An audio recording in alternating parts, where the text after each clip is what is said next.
इदं ते न तपस्काय न भक्ताय कदाचन न चा शुश्रूषवे वाच्यं न च मां योऽभ्यसूयति.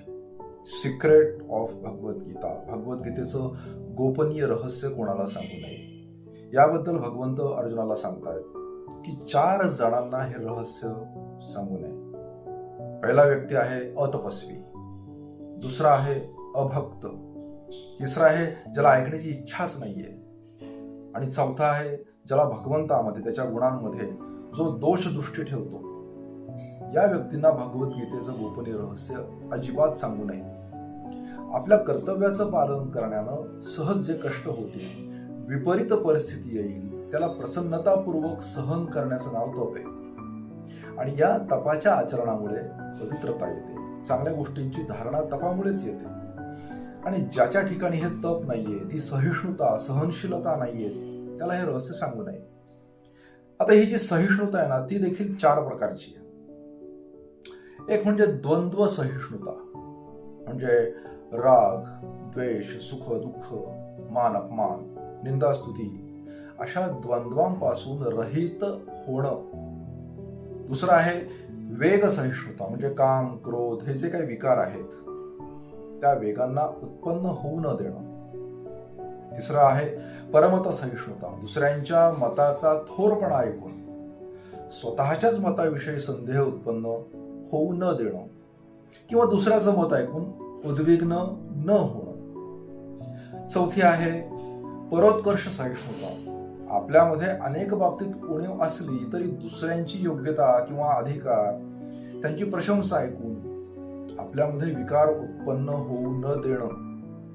या 4ही सहिष्णुता ज्यांचं लक्ष आहे तोच खरा तपस्वी, आणि ज्यांचं हे लक्ष नाही परमार्थ मार्गामध्ये तो अतपस्वी आहे. आणि अशा अतपस्वी व्यक्तीला भगवद्गीतेचा गोपनीय उपदेश, ते रहस्य सांगू नये.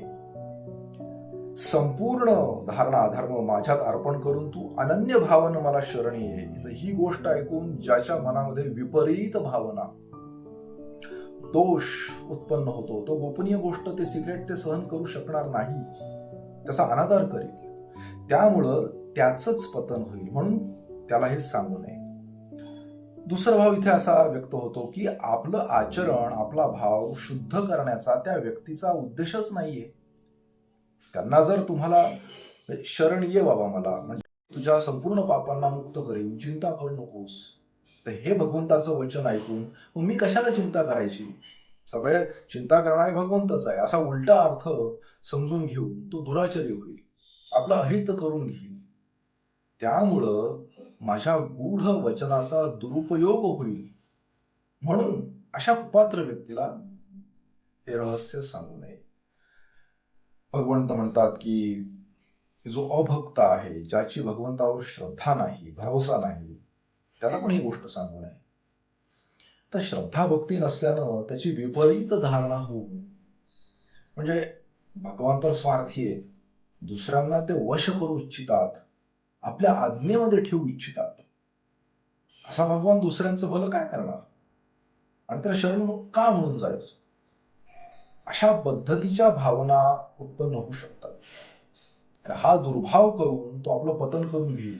म्हणून अशा व्यक्तीला हे रहस्य सांगू नये.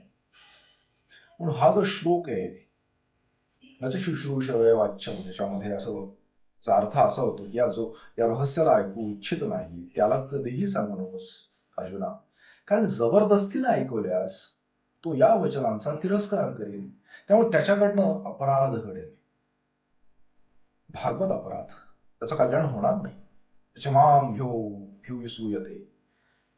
जो गुणामध्ये दोष बघतो भगवंताच्या गुणांमध्ये, त्याचं मन हे मलिन झालेलं आहे, त्यामुळे तो त्या गुणांमध्ये दोषच बघत असल्यामुळे त्याचं पतनच झालेलं आहे. भगवंताच्या वचनामध्ये दोषदृष्टी करणं हा फार मोठा दोष आहे. भगवंताविषयी ज्याला श्रद्धा आहे आणि जो दोष रहित आहे असा मनुष्य केवळ गीता ऐकल्याने वैकुंठाला जातो. आणि हे गोपनीय रहस्य दुसऱ्यांना सांगू नकोस, म्हणजे या गोपनीय रहस्यापासून एखाद्याला वंचित ठेवायचंय असा याचा अर्थ नाहीये. उलट ज्याची भगवंतावर, त्याच्या वचनावर श्रद्धा भक्ती नाही, तो भगवंतांना स्वार्थी समजून त्यांना दोषदृष्टीने बघून स्वतःचं पतन करून घेईल, म्हणून अशा व्यक्तीला हे सांगू नये, अभक्ताला हे सांगू नये. आता अभक्त याचा अर्थ भक्तीचा विरोधी आहे. ज्याच्यात भक्तीचा अभाव आहे त्याला इथे अभक्त म्हटलेलं नाहीये. जो भक्त आहे त्याच्यात देखील समज नसल्यामुळं असूया दोष येऊ शकतो, तो ऐकणार नाही. अर्थात भक्तीमुळे हा दोष नाहीसा होतो. अहंकारामुळे, समज नसल्यामुळं ऐकू इच्छित नाही त्यालाही सांगू नये. योग्य व्यक्तींना जो गीता सांगेल, जो गीतेचा प्रचार करेल, असा जो प्रचारक आहे गीतेचा, तोच मला अधिक प्रिय आहे, असं भगवंत पुढे सांगतायत. जय श्रीकृष्ण.